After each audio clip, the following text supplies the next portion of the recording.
आपके अपने YouTube channel वर्कसाइड class में दोस्तों आपका स्वागत है। दोस्तों आपका आज कक्षा 11वीं का राजनीति शास्त्र पॉलिटिकल साइंस का पेपर है। ओके, लगातार मैं इसलिए पहले से ही आपकी तैयारी करा, इसलिए मैंने आपको पहले ही महत्वपूर्ण 2 अंकीय 3 अंकीय 4 अंकीय प्रश्न बता दिए थे।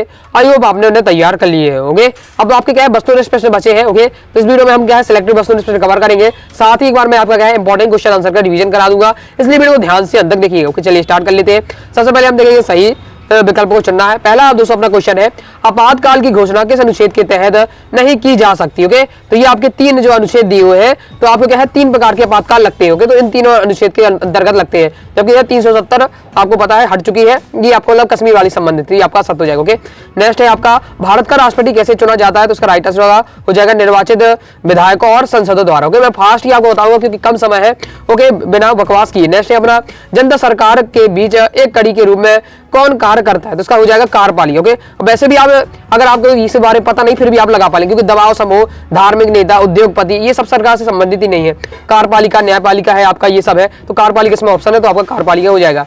नेक्स्ट राज्य के शासन के केंद्र का प्रतिनिधि किसे कहा जाता है। ओके, इसमें कहा केंद्र का प्रतिनिधि, केंद्र का प्रतिनिधि होता है आपका राज्यपाल। ओके, नेक्स्ट है सर्वोच्च न्यायालय के न्यायाधीश किस आयु में सेवा से मुक्त हो जाते हैं, तो 65 वर्ष इसका राइट आंसर हो जाएगा। मतलब क्या है कोई भी न्यायाधीश 65 वर्ष तक रहेगा। ओके, इसके बाद उससे क्या है रिटायर हो जाता है। ओके, नेक्स्ट है 1976 में मौलिक कर्तव्य किस संविधान संशोधन जोड़ा गया। ओके, संशोधन जोड़ा गया, तो इसका 42वें संविधान संशोधन 1976। ओके, नेक्स्ट है मौलिक अधिकारों में संशोधन कर सकती है। ओके, तो कौन सा कर सकती है संसद, इसका आपका राइट आंसर हो जाएगा।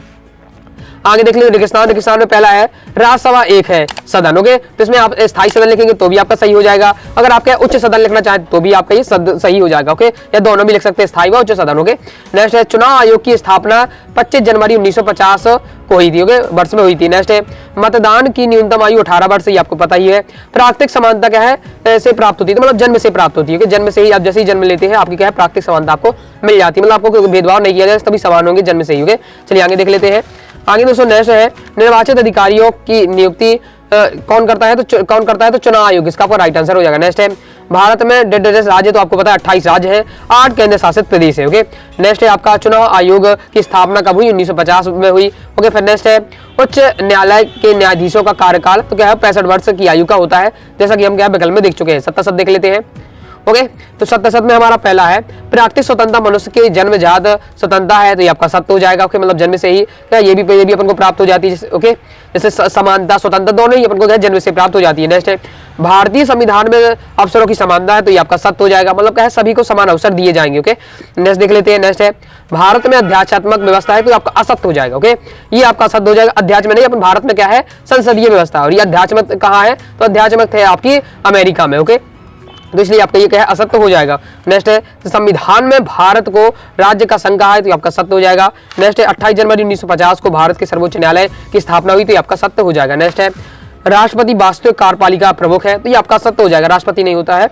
ओके, प्रधानमंत्री होता है। नेक्स्ट है नौकरशाही अध्यात्मक प्रणाली का अंग है, तो ये आपका सत्य हो जाएगा। ओके, अब दोस्तों हम देख लेते हैं सत्य आपका सही जोड़िया। ओके, और अभी तक दोस्तों हमने क्या वीडियो को लाइक नहीं, वीडियो को लाइक करके सब्सक्राइब जरूर करिएगा। कोई दोस्तों डाउट आता है कमेंट बॉक्स में आप जरूर पूछ लीजिएगा। ओके, नेक्स्ट देख लेते हैं। नेक्स्ट है सही जोड़ी बनाइए। ओके, अगर आपको लगता है कि मैं कोई गलत बता रहा हूं तो आप क्या कमेंट बॉक्स में जरूर बताइएगा, तो मैं क्या है कमेंट बॉक्स में ही राइट कर दूंगा। ओके, जैसे आप क्या राइट आपको पढ़ सके। ओके, लेकिन मैंने पूरा अपने स्वयं से देखा है, तो मुझे क्या है जितना आपको लगा है मैं आपको बता रहा हूँ। नेक्स्ट है समानुपातिक न्याय, तो समानुपातिक न्याय आपको मिला देना है सभी पर समान से लागू। समान अनुपात नाम ही उसका समान अनुपात, मतलब अगर सबको दिया जाएगा तो समान अनुपात में दिया जाएगा, इसलिए है सभी पर समान से लागू। नेक्स्ट प्लूटो की पुस्तक, तो एक ही पुस्तक इसमें है रिपब्लिक, तो प्लूटो की पुस्तक है रिपब्लिक।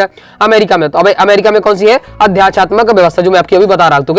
इंग्लैंड में कौन सी है संसदीय व्यवस्था। अगर भारत पूछा जाए तो भारत में भी संसदीय व्यवस्था है। ओके, इसलिए वो सत्य में आपका क्या है असत्य हो जाता है। ओके, ये वाला भारत में अध्यात्मक व्यवस्था। ओके, इसलिए ध्यान रखिएगा आप। चलिए आगे देख लेते हैं।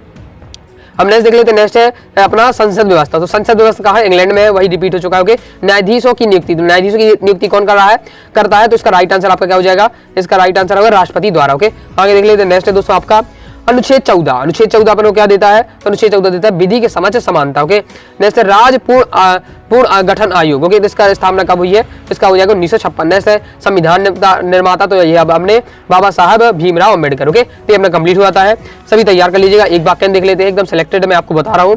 अधिकार शब्द किस भाषा का शब्द है, तो हिंदी भाषा का शब्द है, ये आपका ओके नॉर्मल है। नेक्स्ट है प्राकृतिक अधिकार क्या है। ओके, तो प्राकृतिक अधिकार है वो अपना क्या है मूल अधिकार है। ओके, मूल अधिकार आपको इसे लिख देना है। चलिए आगे देख लेते हैं। आगे नेक्स्ट है मानव अधिकार की सार्वभौमिक, यहाँ सार्वभौमिक हो जाएगा, घोषणा कब हुई? तो 10 दिसंबर 1948 को। ओके, आगे देख लेते हैं। आगे दोस्तों नेक्स्ट क्वेश्चन है, कौन सी सरकार व्यक्ति की स्वतंत्रता पर से क्या है कार्य में प्रतिबंध लगा सकती है? ओके, तो इसका दोस्तों आपको क्या है कमेंट बॉक्स में जरूर बता दीजिएगा। ओके, इसका क्लियर आंसर नहीं मिला। नेक्स्ट है नागरिकता प्राप्त करने की 3 विधियां है, तो 2 है। ओके, नेक्स्ट देख लेते। नेक्स्ट है नकारात्मक स्वतंत्रता कार्य। ओके, तो इसका राइट आंसर हो जाएगा व्यक्ति के कार्यों पर किसी प्रकार का कोई बंधन ना हो।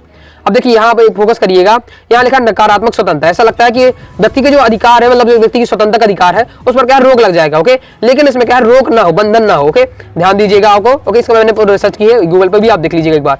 ओके, नेक्स्ट है सरकार के कितने अंग? सरकार के 3 है। नाम मात्र की कार्यपालिका क्या है? तो राष्ट्रपति है, क्या है नाम मात्र की कार्यपालिका। ओके, कंप्लीट हो जाता है। अब दोस्तों हम देखेंगे सिलेक्टेड वस्तुनिष्ठ प्रश्न। ओके, और जितने भी मैं ऑब्जेक्ट बता रहा हूँ एक और अपनी तरफ से क्लियर कर लीजिएगा। ओके, हो सकता है कि मैंने क्या एक आध आपको गलत बता दिया हो। ओके, तो कमेंट बॉक्स में आप जरूर बताइएगा। ओके, तो चलिए देख लेते हैं अब इंपॉर्टेंट क्वेश्चन आंसर। सबसे पहले दोस्तों आपको तैयार करना है कैबिनेट मिशन योजना क्या है। ओके, तो इसका सॉल्यूशन आपको ये दिया हुआ है। 2 नंबर के लिए आपका महत्वपूर्ण है कैबिनेट मिशन योजना, इसलिए शॉर्ट इसका क्या है फास्ट ही आप ले लीजिए। ओके, ये अपना कंप्लीट हुआ था कैबिनेट मिशन योजना। आगे देख लेते हैं। ओके, नेक्स्ट आपको तैयार करना है, आपको क्या एकल संक्रमणित मत प्रणाली क्या है। ओके, संक्रमणित मत प्रणाली पूछे, एकल संक्रमित मत प्रणाली पूछे, आपको ये लिखना है, ये आपका दिया हुआ स्क्रीनशॉट ले लीजिए। ओके, इसके बाद बहुत ज्यादा इंपॉर्टेंट अक्सर आया करता है। ओके, मैं आपको बता भी चुका हूं सार्वभौमिक वैश्य मताधिकार क्या है। ओके, तो इसका केवल आपको 2 ही लाइन का उत्तर लिखना है। अगर 2 नंबर में आपका आता है अक्सर, क्योंकि जब भी कोई व्यक्ति क्या है 18 वयस्क या 18 वर्ष की आयु पूर्ण कर लेता है तो वह क्या है मतदान अपना मत देने का अधिकार हो जाता है चुनाव में। ओके, वही आपका हो जाता है सार्वभौमिक वैश्य मताधिकार। ओके, एक बार देख लीजिएगा इसे। चलिए आगे देख लेते हैं। नेक्स्ट दोस्तों आपको तैयार करना है सर्वोच्च न्यायालय संविधान का संरक्षक है। आपसे पूछा जा सकता है कि संविधान का संरक्षक है। ओके, 2 नंबर में अगर आपसे आता है संविधान का संरक्षक है सर्वोच्च न्यायालय, मौलिक अधिकार का संरक्षक है सर्वोच्च न्यायालय। ओके, याद कर लीजिएगा। ऑब्जेक्ट में आपसे पूछा जा सकता है 2 नंबर में संविधान का संरक्षक कौन है? तुम सर्वोच्च न्यायालय। मौलिक अधिकार का संरक्षक कौन है? सर्वोच्च न्यायालय। ओके, याद कर लीजिएगा, ये आपको तैयार करना है 2 नंबर के लिए। ओके, चलिए आगे देख लेते हैं। ये दोस्तों आपको नेक्स्ट तैयार करना है संघवाद क्या है, इसका सॉल्यूशन आपका ये दिया हुआ 2 नंबर के लिए आपका अति लघु उत्तरीय प्रश्न है, इसलिए आपका 2 नंबर के हिसाब से क्या है 2 से 3 लाइन आप तैयार कर लीजिएगा।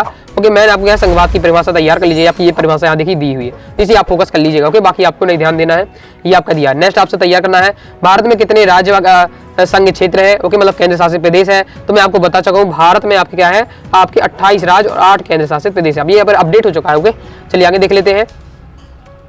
नेक्स्ट दोस्तों आपको तैयार कर लेना है अशोक मेहता समिति की 3 सिफारिश लिखी है, तो ये आपकी दी है अशोक मेहता समिति की 3 सिफारिश, इसलिए शॉर्ट इसका क्या है फास्ट आप ले लीजिए, ये आपका दिया हुआ है। इस प्रकार से आपने कंप्लीट हुआ। तो चलिए आगे देख लेते हैं। नेक्स्ट दोस्तों आपको तैयार करना है ये वाला भी 73वां संविधान संशोधन के प्रमुख प्रावधान लिखिए। ओके, बहुत ज्यादा इंपॉर्टेंट है आपका, तो ये आपका दिया है 73वां संविधान संशोधन के प्रमुख प्रावधान। ओके, तो अपना ये कंप्लीट हो जाता है। ओके, इसे थोड़ा और लॉन्ग में थोड़ा तैयार कर लीजिए। ओके, बाकी ये भी पर्याप्त है। चलिए आगे देख लेते हैं। नेक्स्ट दोस्तों आपको तैयार करना है राजनीति सिद्धांत हम क्या क्या पढ़ते हैं। ओके, और ये भी आपको तैयार राजनीति सिद्धांत हम क्यों पढ़ते हैं। ओके, हमारा राजनीति सिद्धांत को पढ़ने का उद्देश्य क्या है। ओके, ये आपको राजनीति सिद्धांत का उद्देश्य तैयार कर लीजिएगा, तो इसके माध्यम से आप कैसे उसको पढ़ लेते हैं समझ लेते हैं, तो इसके उद्देश्य भी आप तैयार कर सकते हो। ओके, तो भाई ये एक ही क्वेश्चन को क्या है कई प्रकार से इसको घुमा दिया जा सकता है, इसलिए आप तैयार कर लीजिएगा। ओके, राजनीति सिद्धांत की अगर क्यों आवश्यकता है, राजनीति सिद्धांत हम क्यों पढ़ते हैं, राजनीति सिद्धांत हम क्या क्या पढ़ते हैं, वो आपका तैयार कर लीजिएगा। ओके, ये आपका हो जाता है कंप्लीट। चलिए आगे देख लेते हैं। आगे नेक्स्ट दोस्तों आपको तैयार करना है समानता का अधिकार किस अनुच्छेद में है, तो समानता का अधिकार संविधान के 15वें के पहले अनुच्छेद में। ओके, इस प्रकार से आपको लिखना है, कंप्लीट हो जाता है। चलिए आगे देख लेते हैं। चलिए ओके, और आपको तैयार करना है समानता का क्या महत्व है, कि मैं आपको सिलेक्ट यहाँ लिखा हुए समानता का क्या महत्व है। ओके, क्या महत्व है, यह लोकतंत्र के लिए क्यों आवश्यक। ओके, इसको भी तैयार कर लिए, इसका सॉल्यूशन इसमें नहीं है इसलिए मैं आपको नहीं दिखा रहा हूँ, लेकिन आपको अपने से तैयार जरूर कर लीजिएगा। नेक्स्ट दोस्तों आपको तैयार करना है शिक्षा का अधिकार किसे कहते हैं, तो ये आपका दिया है शिक्षा का अधिकार, इसके और लीजिए इंपॉर्टेंट है। नेक्स्ट आपको तैयार करना है आर्थिक एवं सामाजिक अधिकार में अंतर लिखिए, तो इसका आपका ये दिया है आर्थिक एवं सामाजिक अधिकार में अंतर। ओके, स्क्रीनशॉट आप ले लीजिए, तो ये अपना क्या है कंप्लीट हो जाता है। चलिए आगे देख लेते हैं। नेक्स्ट आपको तैयार करना है मानवाधिकार क्या है, मैं पहले ही बता चुका, बहुत ज्यादा इंपॉर्टेंट क्वेश्चन की अगर वीडियो देखी है तो उसमें आपको ये सब मिल जाएंगे। ओके, मानवाधिकार का क्या है, तो ये आप दे दिया स्क्रीनशॉट आप ले लीजिए। ओके, ये आपका दिया। अगर आपने इंपॉर्टेंट क्वेश्चन वीडियो देखी हुई तो मैं आपको ये सब बता चुका हूँ पहले ही। ओके, राजनीतिक एवं सांस्कृतिक अधिकारों में अंतर बताओगे, तो मैं आपको रिवीजन दोबारा करा देता हूँ, क्योंकि छात्र क्या है कई छात्र तैयार नहीं करते। ओके, इसलिए मैं दोबारा एक बार रिवीजन करा देता हूँ कि ये आपको तैयार करना है। ओके, ये आपका दिया है राजनीतिक एवं सांस्कृतिक अधिकार क्या है, स्क्रीनशॉट लीजिए, कंप्लीट हो जाता है। नेक्स्ट दोस्तों आपको तैयार करना है नागरिकता की परिभाषा। तो ये आपकी नागरिकता की परिभाषा आपकी ये दी हुई है। ओके, साथ ही आपको तैयार करना है नागरिकता के क्या है प्राप्त करने के तरीके क्या है। ओके, नागरिकता संबंधी का क्वेश्चन आता है तो अगर नागरिकता की परिभाषा, नागरिकता के प्राप्त करने के तरीके कौन कौन से हैं, नागरिकता की समाप्ति के कोई 3 कारण दीजिए। इस प्रकार से आपके क्वेश्चन आएगा। तो ये आप 3 क्वेश्चन मैंने आपको बताया है, तैयार कर लीजिएगा। पहले आपको नागरिकता की परिभाषा यह तैयार करना है। नेक्स्ट इसमें नहीं है लेकिन मैं आपको बता रहा हूँ नागरिकता को प्राप्त करने के तरीके आपको तैयार करना है। नेक्स्ट आपको तैयार करना है नागरिकता समाप्ति के कोई 3 कारण, तो ये आपके दिए हुए हैं। ओके, 3 आपके क्वेश्चन इससे बनते हैं नागरिकता से, तैयार कर लीजिए। इसके आगे आपका ये दिया हुआ है, ये अपना कंप्लीट हो जाता है। इस प्रकार से दोस्तों मैंने आपको क्लास 11 के पॉलिटिकल साइंस के अर्धवार्षिक परीक्षा के लिए महत्वपूर्ण प्रश्न बताया है। आई होप आपको दोस्तों वीडियो पसंद है। वीडियो लाइक करें, चैनल सब्सक्राइब जरूर करिएगा। कोई दोस्तों डाउट हो कमेंट बॉक्स में जरूर पूछ लीजिएगा। जितने क्वेश्चन बताए सभी आप तैयार कर लीजिएगा। ओके, टेलीग्राम चैनल को ज्वाइन कर लीजिएगा, व्हाट्सएप चैनल को ज्वाइन कर लीजिएगा। मिलते हैं नेक्स्ट वीडियो में, तब तक के लिए बाय बाय।